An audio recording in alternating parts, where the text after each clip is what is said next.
You know the feeling when you give a rando all your money, right? No? Well, I do. It all started back in 2018 when I traveled to Paris with my mom over the Thanksgiving break. I was young and dumb and 16, and that's all very important to know for the story going ahead. Of course, the trip was amazing. I mean, it's Paris, and it's snowing, and our apartment was right next to the Eiffel Tower. I mean, that's crazy. We met a bunch of interesting people, and animals, and everything in between. We got caught on some crazy adventures, and yeah, I'll call them adventures, for now at least.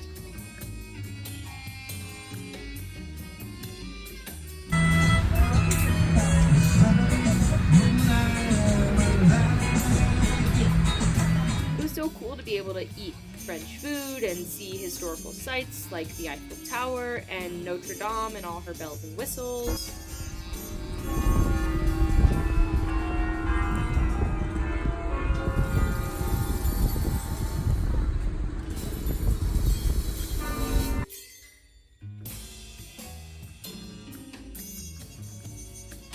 The Louvre, though, was definitely my favorite part of the trip, hands down.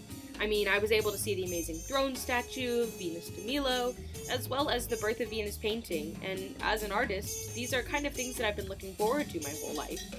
It was also crazy to be able to visit French architecture that had been so old and kept around for so long, as well as Disneyland Paris, and my favorite, the Palace Versailles, which is just amazing that we got to walk around and see all of the historical furniture, paintings, and even drive around on a little tiny go-kart around the huge grounds covering the whole place.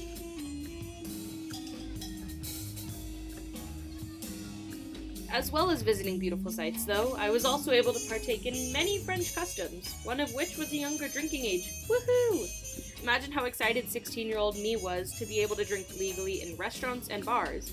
My favorite drink was definitely a vodka tonic with lemon, which I tragically let myself get wasted on in front of my mother. I'd convinced my mom, though, to walk around the park in front of the Eiffel Tower that night after dinner, and this is where I met my antithesis, the world's most elusive criminal and con man. He begged me for money to help aid the deaf homeless population of Paris.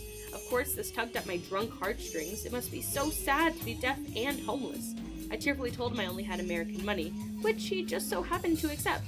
My mom thought this would be the perfect time to learn a lesson about making bad decisions under the influence, and let me hand him not one, but two $20 bills.